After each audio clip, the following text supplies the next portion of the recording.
Otep à tous, bien-aimés frères et sœurs. Nous allons aborder un sujet historique. L'histoire, le passé qui vient dans le présent. On va parler d'un homme, Yeltsin. Quand on parle de Yeltsin, on voit un homme qui est soulard, un buveur, qui boit, même à l'étranger. Il se saoule la gueule. Et Bill Clinton se moque de lui. Il rigole. Il est là, il se dit, voilà, un clown. On a détruit son pays, maintenant nous allons le balkaniser. Vous voyez? Maintenant, quand je réfléchis un peu à propos de la situation de Boris Yeltsin, et quand je vois ce que Poutine est en train de faire, je me dis que, en fait, Yeltsin n'était pas un soulard en tant que tel. C'est pas quelqu'un qui buvait parce qu'il aime le vin, il fait que boire comme un fou, comme un dingue, il boit, et n'importe comment, non. Je pense pas. Je pense que Yeltsin était dépassé. Il était dépassé par les échecs multiples qu'il a, comment dirais-je, qu'il a connus dans sa vie, dans la vie de son pays. C'est Yeltsin qui a créé la communauté des États indépendants, la CEI, qui voulait regrouper, refaire en quelque sorte un autre Yalta, plutôt Varsovie, un Varsovie bis, mais avec maintenant des États souverains qui se retrouvent autour de la Russie comme grande puissance. Il a échoué parce que les Américains avaient frappé fort. Oui, vous allez me dire que ce n'est pas les États-Unis qui ont détruit l'ex-URSS, c'est vrai, mais ils ont été l'instigateur, c'est-à-dire qu'ils ont aidé, ils ont accompagné Gorbatchev pour qu'il puisse détruire cette force qui a apporté en quelque sorte un équilibre dans le monde, qui gênait l'Amérique de pouvoir faire tout ce qu'elle voulait. Donc, c'est pour ça que quand Gorbatchev dit à Bush le père que moi je veux détruire ça, vous n'allez pas, je ne veux pas que vous veniez vers les pays de l'Est, eh bien, Bush lui dit non, tout sauf ça. Vous voyez? Alors que c'est la première des choses qu'ils ont faites dès que la Russie, l'ex-URSS est tombée. Donc, Yeltsin buvait parce qu'il avait échoué. C'était en fait une forme de stress. Il avait lamentablement échoué. Yeltsin voulait refaire un autre URSS. Nouvelle formule. Mais il n'a pas pu. C'est pour ça qu'il buvait. En tout cas, à mon avis. Pourquoi je dis ça? Parce que, à un moment donné, il a tout essayé pour ramener les choses. Mais la révolution était tellement forte. Les Américains ont poussé tellement fort aussi, ont vraiment encouragé les pays de l'ex-Union soviétique à obtenir leur indépendance, et quitte à corrompre les gens, financer et autres. Et il a perdu le contrôle de la situation. Maintenant, qu'est-ce qu'il fait? Il se dit, il regarde autour de lui, mais qu'est-ce que je veux faire? Il décide de démissionner. Yeltsin a démissionné.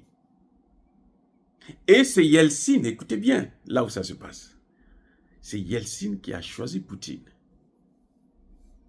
Il a regardé autour de lui, il a regardé toute la classe politique, il dit, mais les autres là, si je leur donne, ils vont faire ce que moi j'ai fait et ils vont aggraver la situation. Il faut quelqu'un qui peut remettre les choses en ordre. Et il y avait des gens qui étaient mieux gradés que Poutine. Oui, il y avait des gens qui étaient mieux gradés que Poutine. Mieux, beaucoup plus expérimentés que Poutine. Mais lui, c'est Poutine qui l'a choisi. Et il a donné un message précis à Poutine. Quand Yeltsin transmet le bâton du pouvoir à Poutine, il lui demande de réussir là où lui, il a échoué. Donc, monsieur était conscient. Il n'était pas fou, il était conscient. Mais sauf que les autres étaient plus forts. Parce que les autres étaient là, chaque fois qu'il veut faire quelque chose, les autres mettent des bâtons dans les roues. Et lui, il a choisi Poutine en disant que tu dois faire. Réussir là, moi j'ai échoué. Tu dois relever la Russie. Puisqu'elle est à terre. Moi, je ne peux plus. Yeltsin a reconnu qu'il ne pouvait plus. Et il dit à Poutine, je sais que toi, tu peux. Donc, je te donne le témoin. Allez, vas-y. Voilà comment Poutine rentre maintenant en politique. Mais pour arriver à une telle situation, vous voyez les présidents africains, ils sont tous en train d'échouer là. Tous. Il n'y a pas un seul qui a... Surtout ceux qui sont restés là plus longtemps encore. Ils sont tous en train d'échouer. Mais ils préfèrent aller jusqu'à la mort dans l'échec. C'est-à-dire qu'ils préfèrent mourir en tant que loser, comme Mobutu. Si Mobutu avait compris que c'était trop, là où j'ai amené le pays, il aurait pu appeler Kabila. Il dit, bon, écoute, je veux te donner le pouvoir, mais voici ce que j'attends de toi. Moi, je veux partir, mais toi, tu restes là. Voilà les points qu'il faut que tu puisses faire attention. Et puis, ou bien, tu pouvais choisir quelqu'un d'autre. On aurait peut-être évité que Kabila vienne avec les Rwandais qui ont pourri le pays. 30 ans de retard. 30 ans. Ça, on ne peut pas relever ça. Hein. On ne peut pas rattraper ça. C'est parti. Des générations, 18 millions de personnes sont mortes. Vous voyez, parce qu'on n'a pas cet esprit comme Yeltsin avait, comme celui de Yeltsin, où tu regardes, tu dis non, maintenant là c'est trop. Je ne peux pas continuer comme ça là. Je ne peux pas aller et puis laisser mon pays sombrer complètement. Non. Il y a d'autres gens qui peuvent le faire. Il regarde autour de lui, il choisit Poutine pour prendre le témoin. Nos dirigeants, c'est ça qui leur manque. Ils sont dans l'erreur. Ils ont compris qu'ils ont échoué. Mais attendez, comment ne pas comprendre qu'on a échoué si son pays est hyper endetté et on ne sait plus comment relever le pays? On peut passer 5 ans, 10 ans, 15 ans, 20 ans. Le pays ne fait qu'aller de dette en dette, de dette en dette, et puis on ne fait que sombrer. Mais quelqu'un de sérieux, quelqu'un qui a la tête, il va se dire non, non, non, non, non. Non, écoutez, moi, je m'en vais. Nous avons eu un homme comme ça au Congo-Brazzaville. Il s'appelait Marien Ngouabi. Il a fait un coup d'État. Il a pris le pouvoir. Il a commencé à gérer. Et puis, quelques mois plus tard, il constate, quelques années, il constate que l'économie est en train de se délabrer complètement. Et il se dit, mais il se rappelle que, il y avait un président qui avait réussi en économie. Maintenant, il se dit, moi, je veux donc négocier avec lui pour que lui s'occupe de l'économie. Moi, je vais m'occuper de la politique. Malheureusement, il n'est pas arrivé à ses fins, puisqu'il y a eu, entre-temps, un coup d'État qu'il a envoyé au repos éternel. Donc, c'est cet esprit-là qui nous manque en Afrique. Parce qu'il y a des gens, quand tu recules comme ça, bon, les autres qui étaient avec toi, ils se disent, mais toi, tu es en train de trahir le mouvement.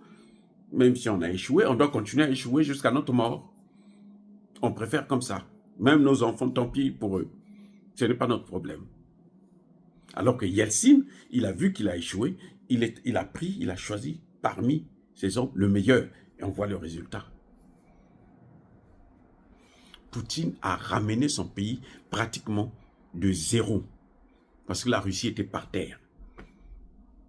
Après, à la fin de la guerre froide, là, quand le mur de Berlin tombe, la Russie est, mais alors, en lambeaux, ramassée à la cuillère.